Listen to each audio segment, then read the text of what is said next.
Hi all, എല്ലാവർക്കും അമീൻജാസ് ഫാമിലിയുടെ പുതിയൊരു വീഡിയോയിലേക്ക് സ്വാഗതം. അപ്പം ഞാൻ വന്നിട്ടുള്ളത് പതിവ് പോലെ തന്നെ യൂസ്ഫുൾ ആയിട്ടുള്ള കുറച്ച് നല്ല നല്ല ടിപ്സുകൾ കളക്ട് ചെയ്തിട്ട് തന്നെയാണ്. അപ്പോൾ വീഡിയോ എല്ലാവരും സ്കിപ്പ് ചെയ്യാതെ കാണാം. വീഡിയോസ് കാണുന്ന സമയത്ത് നിങ്ങൾക്ക് യൂസ്ഫുൾ ആയിട്ട് തോന്നുന്നുണ്ടെങ്കിൽ ലൈക്ക് ചെയ്യാനും ഷെയർ ചെയ്യാനും കമൻറ്റ് ചെയ്യാനും സബ്സ്ക്രൈബ് ചെയ്ത് സപ്പോർട്ട് ചെയ്യാനും ഒന്നും മറന്നു പോകരുത് കേട്ടോ. അപ്പോൾ ഒട്ടും സമയം കളയാതെ നമുക്ക് നേരെ വീഡിയോയിലോട്ട് പോവാം. ഇനി ഇന്നത്തെ ഫസ്റ്റ് ടിപ്പ് എന്താണെന്ന് നോക്കാം. അപ്പോൾ ഞാനിതാ ഒരു ബോട്ടിലിൻ്റെ ഈ ഒരു പോർഷൻ ഒന്ന് കത്തി ചൂടാക്കിയതിന് ശേഷം കട്ട് ചെയ്ത് എടുത്തിട്ടുണ്ട് കേട്ടോ. ഈ ഒരു ഭാഗം വെച്ചിട്ട് നമുക്ക് ചെയ്യാൻ പറ്റുന്ന ഒരു കിടിലൻ ടിപ്പാണ് ഇന്നത്തെ ഫസ്റ്റ് ടിപ്പ്. അപ്പോൾ ഞാനൊരു ബ്രെഡ് പാക്കറ്റ് എടുത്തിട്ടുണ്ട്. നമ്മൾ ബ്രെഡ് പാക്കറ്റൊക്കെ വാങ്ങുന്ന സമയത്ത് കുറച്ചൊക്കെ യൂസ് ചെയ്തിട്ട് ബാലൻസ് വരികയാണെങ്കിൽ ഇതുപോലെ ചുരുട്ടിയിട്ടൊക്കെയാണ് നമ്മൾ വെക്കാറുള്ളത്.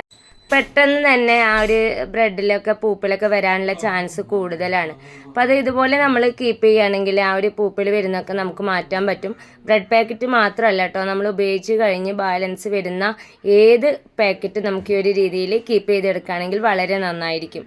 അപ്പോൾ ഞാനിതാ ഈ ഒരു ബ്രെഡിൻ്റെ പാക്കറ്റ് ഇതുപോലെ ഒന്ന് ചുരുട്ടി എടുക്കുന്നുണ്ട്. ടയറൊക്കെ ഒന്ന് കളഞ്ഞതിന് ശേഷമാണ് നല്ല ടൈറ്റായിട്ട് ഇതുപോലെ ഒന്ന് ചുരുട്ടി കൊടുക്കുന്നുണ്ട്. ഇപ്പം ഞാനിതാ ബ്രെഡ് പാക്കറ്റിൻ്റെ ബാലൻസ് വരുന്ന ഭാഗം ഈ ഒരു രീതിയിൽ ചുരുട്ടി എടുത്തിട്ടുണ്ട്. ഇനി ഇത് നമുക്ക് ഈ ഒരു ഇതിനുള്ളിലൂടെ ഇട്ട് കൊടുക്കാം. ഞാൻ കട്ട് ചെയ്ത് വെച്ചിട്ടുള്ള ആ ഒരു നെക്ക് പോർഷനുള്ളിലൂടെ ഇത് ഇട്ട് കൊടുത്തിട്ടുണ്ട്. അപ്പോൾ ഒത്തിരി ഭാഗം നമുക്കിതുപോലെ ഒരു ബ്രെഡ് പാക്കറ്റിൻ്റെ ബാലൻസ് ആയിട്ട് വരുന്നുണ്ട് കേട്ടോ. അപ്പോൾ ഇതുപോലെ ഒത്തിരി ബാലൻസ് വന്നു കഴിഞ്ഞാൽ നമുക്ക് ആ ഒരു ലിഡ് ആ ഒരു ഇതിൽ നെക്ക് പോർഷനിൽ ഇട്ട് കൊടുക്കാൻ നല്ല പാടായിരിക്കും. ഞാൻ കുറച്ച് ഭാഗം ഒന്ന് നിർത്തിയിട്ട് ബാക്കിയൊന്ന് കട്ട് ചെയ്തെടുത്തിട്ടുണ്ട്. കണ്ടില്ലേ, ഇത്രയും ഭാഗമാണ് ഞാൻ ബാലൻസ് ആയിട്ട് വെച്ചിട്ടുള്ളത്. ഇത്രയും വേണമെന്നില്ല കേട്ടോ, നമുക്ക് ആ ഒരു ലിഡ് കവർ ചെയ്യുന്ന രീതിയിൽ മാത്രം മതി. എന്നിട്ട് ഈ ഒരു ഭാഗം വീഡിയോയിൽ കാണുന്ന പോലെ നന്നായിട്ട് ഇതുപോലെ തന്നെ ചെയ്ത് കൊടുക്കുക. അപ്പോൾ നല്ല പോലെ ടൈറ്റായിട്ട് തന്നെ ഇത് നിൽക്കണം കേട്ടോ. നന്നായിട്ടൊന്ന് ടൈറ്റ് ചെയ്ത് പിടിച്ചതിന് ശേഷം ഇനി ലിഡ് ഇട്ട് കൊടുക്കാം. അപ്പോൾ ഞാനിതാ ലിഡ് ഇട്ട് കൊടുത്തിട്ടുണ്ട് കേട്ടോ. അപ്പോൾ വളരെ സേഫായിട്ട് നമുക്ക് കീപ്പ് ചെയ്യാൻ പറ്റുന്ന സിമ്പിളായിട്ടുള്ള ടിപ്പാണ്. ഇതുപോലെ നമ്മൾ കീപ്പ് ചെയ്യുകയാണെങ്കിൽ പെട്ടെന്ന് അതിൽ പൂപ്പലോ കാര്യങ്ങളോ ഒന്നും ഉണ്ടാവില്ല. ഇനി ബ്രെഡ് അല്ലെങ്കിലും ഏത് പാക്കറ്റ് ആണെങ്കിലും നമുക്ക് ഈ ഒരു രീതിയിൽ കീപ്പ് ചെയ്യുകയും ചെയ്യാം. എടുക്കാനും നമുക്ക് വളരെ എളുപ്പമായിരിക്കും കേട്ടോ. അപ്പോൾ ഈ ഒരു ടിപ്പ് നിങ്ങൾക്ക് എല്ലാവർക്കും ഇഷ്ടപ്പെട്ട് കാണുമെന്ന് വിചാരിക്കുന്നു. ഇനി നെക്സ്റ്റ് ടിപ്പിലോട്ട് പോവാം. വാഷിംഗ് മെഷീനിലൊക്കെ അലക്കുന്ന ആളുകൾക്ക് ഉപകരിക്കുന്ന സിമ്പിളായിട്ടുള്ള ടിപ്പാണ് നെക്സ്റ്റ് ടിപ്പ്. മെഷീനിൽ അലക്കുന്നത് കൊണ്ട് തന്നെ സ്ഥിരമായിട്ട് ഒട്ടുമിക്ക പേരും അലക്കാറുണ്ടാവില്ല. 2-3 ദിവസമൊക്കെ കൂടുമ്പോൾ അലക്കുന്ന ആളുകളുണ്ടാവും. അങ്ങനെയുള്ളവർക്കാണ് കേട്ടോ അത് വളരെ യൂസ്ഫുൾ ആയിട്ടുണ്ടാവുക. നമ്മൾ അലക്കി കഴിഞ്ഞാൽ ക്ലോസ് ചെയ്ത് വെച്ച് കഴിഞ്ഞാൽ വീണ്ടും നമ്മൾ അലക്കുന്ന സമയത്താണ് ഒരു വാഷിംഗ് മെഷീൻ ഓപ്പൺ ചെയ്യുക. ആ ഒരു സമയത്ത് ബാഡ് സ്മെല്ല് വരാറുണ്ട്. അതില്ലാണ്ടിരിക്കാനായിട്ട് നമ്മൾ ഉപയോഗിക്കുന്ന സോപ്പിൻ്റെ കവർ ഇതുപോലെ ഇട്ട് കൊടുക്കുകയാണെങ്കിൽ 2-3 ദിവസം കഴിഞ്ഞിട്ട് നമ്മൾ ഓപ്പൺ ചെയ്യുന്ന സമയത്ത് ആ ഒരു ബാഡ് സ്മെല്ല് ഉണ്ടാവില്ല. പകരം ആ ഒരു സോപ്പിൻ്റെ സ്മെല്ലാണ് കേട്ടോ ഉണ്ടാവുക. ഇനി മൂന്നാമത്തെ ടിപ്പിലോട്ട് പോവാം. ഇത് സ്കൂളിലേക്കൊക്കെ പോകുന്ന മക്കൾക്ക് ഉപകരിക്കുന്ന സിമ്പിളായിട്ടുള്ള ടിപ്പാണ് കേട്ടോ. സ്കൂളിലേക്ക് പോകുന്ന സമയത്ത് മക്കളൊക്കെ കൊണ്ടുപോകുന്ന പെൻസിൽ ഇതുപോലെ ഉള്ളതായിരിക്കും. എറേസർ ബാക്കിൽ തന്നെ ഉള്ളതായിരിക്കും. അങ്ങനെയാണെങ്കിൽ മക്കൾക്ക് എഴുതാനും അത് റബ്ബ് ചെയ്യാനൊക്കെ വളരെ ഈസിയാണ്. എന്നാൽ ചില മക്കളെങ്കിലും ഇതുപോലെയുള്ള പെൻസിൽ കൊണ്ടുപോകാറുണ്ട്. അപ്പോൾ ഈ ഒരു പെൻസിൽ വെച്ചിട്ട് നമുക്ക് നമ്മൾ എഴുതിയത് മായ്ക്കാൻ പറ്റുന്ന ഒരു ടിപ്പാണ് കേട്ടോ. അപ്പോൾ അതെങ്ങനെയാണെന്ന് നോക്കാം.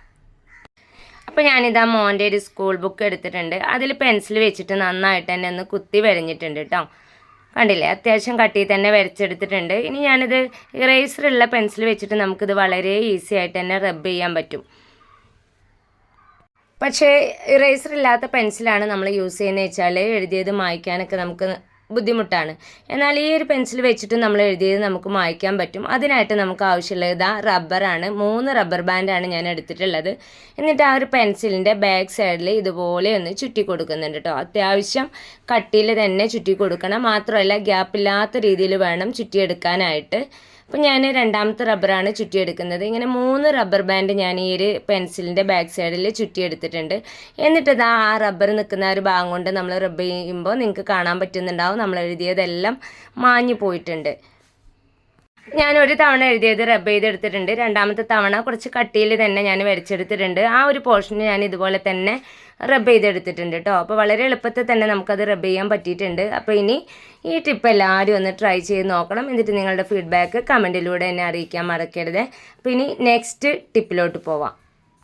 ഇനി ഇന്നത്തെ അവസാനത്തെ ടിപ്പിലോട്ട് പോവാം. നമ്മുടെയൊക്കെ വീടുകളിൽ ഇതുപോലെ പൊട്ടിയ ബക്കറ്റ് അല്ലെങ്കിൽ പൊട്ടിയ കപ്പ്, ലിഡ് പൊട്ടിയിട്ടുള്ള ബോട്ടിൽ, ഇങ്ങനെയുള്ള ഐറ്റംസ് ഉണ്ടാവും. പക്ഷെ അതെല്ലാം നമ്മൾ പൊട്ടിക്കഴിഞ്ഞാൽ ഒഴിവാക്കാറാണ് പതിവ്.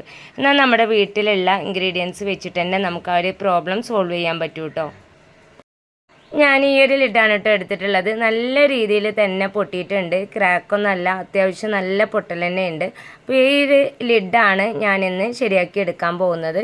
അപ്പോൾ ആദ്യം അതിനുള്ളിൽ വെള്ളത്തിൻ്റെ അംശമൊക്കെ ഉണ്ടെങ്കിൽ അതെല്ലാം ഒന്ന് തുടച്ച് മാറ്റണം. അപ്പോൾ ഇതിൽ വെള്ളത്തിൻ്റെ അംശമൊന്നും ഇല്ല കേട്ടോ. ഞാൻ പഞ്ചസാര ഇട്ട് വെക്കുന്ന ബോട്ടിലിൻ്റെ ലിഡാണ്. അപ്പോൾ ആദ്യം ഞാൻ ഇതിൻ്റെ ഉൾവശത്തായിട്ട് ഒരു ഇൻസുലേഷൻ ഒന്ന് ഒട്ടിച്ചെടുക്കുന്നുണ്ട്. അപ്പോൾ ഞാനിതിൻ്റെ ഉൾസൈഡിൽ ഇൻസുലേഷൻ ഒന്ന് ഒട്ടിച്ചെടുത്തിട്ടുണ്ട്. ഇനി പുറം ഭാഗത്ത് ഞാൻ അപ്ലൈ ചെയ്യുന്നത് ഫ്ലെക്സ് കിക്കാണ്. അപ്പോൾ എത്രത്തോളം പൊട്ടുണ്ടോ ആ ഒരു ഭാഗത്തെല്ലാം ഫ്ലെക്സ് കിക്ക് ഒന്ന് അപ്ലൈ ചെയ്ത് കൊടുക്കാം. അപ്പോൾ ഞാൻ പൊട്ടിയ ഭാഗത്തെല്ലാം ഫ്ലെക്സ് കിക്ക് അപ്ലൈ ചെയ്തിട്ടുണ്ട്. ഇനി ഞാൻ ഈ ഒരു ഫ്ലെക്സ് കിക്കിന് മുകളിലായിട്ട് ചേർത്ത് കൊടുക്കുന്നത് പൗഡറാണ് കേട്ടോ. പൗഡർ ഇതുപോലെ ഇട്ട് കൊടുത്തതിന് ശേഷം ആ പൊട്ടിയ ഭാഗത്തേക്ക് കൈ വെച്ചിട്ട് നമ്മൾ ഇതുപോലെ ഒന്ന് ചെയ്ത് കൊടുക്കുക. എന്നിട്ട് ജസ്റ്റ് ഒന്ന് പ്രസ് ചെയ്ത് കൊടുക്കുക കേട്ടോ. അപ്പോൾ പെട്ടെന്ന് തന്നെ നമുക്ക് ആ ഒരു ഭാഗം കവർ ചെയ്ത് കിട്ടും. ഞാനിതാ വീഡിയോയിൽ കാണുന്ന പോലെ ആ ഒരു പൗഡർ ഇതുപോലെ ചെയ്തെടുത്തിട്ടുണ്ട്. ഇനി എക്സസ് വരുന്ന പൗഡർ ഒന്ന് തട്ടി കൊടുക്കാം. അതിന് ശേഷം നമുക്കിതൊന്ന് തുടച്ചെടുക്കാം കേട്ടോ. അപ്പോൾ തന്നെ നിങ്ങൾക്ക് കാണാൻ പറ്റുന്നുണ്ടാവും ആ ഒരു പൊട്ടിയ ഭാഗം നമുക്ക് കവറായിട്ട് കിട്ടിയിട്ടുണ്ട്. അപ്പോൾ ഇതിൻ്റെ ഉൾവശമായാലും നല്ല രീതിയിൽ തന്നെ എനിക്ക് കിട്ടിയിട്ടുണ്ട്. ഇനി ഞാനൊരു തവണ കൂടി ഫ്ലെക്സ് കിക്ക് ഒന്ന് അപ്ലൈ ചെയ്ത് കൊടുക്കുന്നുണ്ട്. അതിന് ശേഷം വീണ്ടും ഞാനിതുപോലെ സെയിം പ്രൊസീജിയർ തന്നെയാണ് ചെയ്തിട്ടുള്ളത്. പൗഡർ ഇട്ട് കൊടുത്തതിന് ശേഷം കൈവിരൽ വെച്ചിട്ട് ഇതുപോലെ ഒന്ന് പ്രസ് ചെയ്ത് കൊടുക്കുന്നുണ്ട് കേട്ടോ. അപ്പോൾ ഇത് നമ്മൾ ചെയ്യുമ്പോൾ ശ്രദ്ധിക്കേണ്ട ഒരു കാര്യം, എത്രത്തോളം പൊട്ടുണ്ടോ ആ ഒരു ഭാഗത്തെല്ലാം നമ്മൾ എത്തുന്ന രീതിയിൽ വേണം ചെയ്യാനായിട്ട്. ഇനി ഞാൻ ഈ ഒരു ലിഡ് നല്ല രീതിയിൽ തന്നെ ഒന്ന് തുടച്ചെടുത്തിട്ടുണ്ട്. അതിന് ശേഷം അതിനുള്ളിലുള്ള ഇൻസുലേഷൻ ഒന്ന് മാറ്റി കൊടുത്തിട്ടുണ്ട് കേട്ടോ. അപ്പോൾ നിങ്ങൾക്ക് കാണാൻ പറ്റുന്നുണ്ടാവും പുറം സൈഡ് ആയാലും ഉൾഭാഗമായാലും നല്ല രീതിയിൽ തന്നെ ക്ലിയർ ആയിട്ട് കിട്ടിയിട്ടുണ്ട്. ഇനി ഈ ലിഡിലൊന്ന് വെള്ളം നിറച്ച് നോക്കാം. അപ്പോൾ ഞാനിതാ ഈ ഒരു ലിഡിൽ വെള്ളം ഒഴിച്ചു കൊടുത്തിട്ടുണ്ട് കേട്ടോ. അപ്പോൾ നിങ്ങൾക്ക് കാണാൻ പറ്റുന്നുണ്ടാവും നമ്മൾ ഒഴിച്ചു കൊടുത്ത വെള്ളം ഒട്ടും ലീക്കായി പോകുന്നൊന്നുമില്ല, നല്ല പോലെ അവിടെ തന്നെ നിൽക്കുന്നുണ്ട്. അപ്പോൾ നമ്മൾ ഒട്ടിച്ച് നല്ല രീതിയിൽ തന്നെ കിട്ടിയിട്ടുണ്ട്. അപ്പോൾ ഇനി ഇതുപോലെ നമ്മുടെ വീടുകളിൽ പൊട്ടിയ ബക്കറ്റോ അതല്ലെങ്കിൽ കപ്പോ ഇതുപോലെയുള്ള ലിഡൊക്കെ ഉണ്ടെങ്കിൽ ഈ ഒരു രീതിയിൽ നമുക്ക് ഒട്ടിച്ചെടുക്കാവുന്നതാണ്.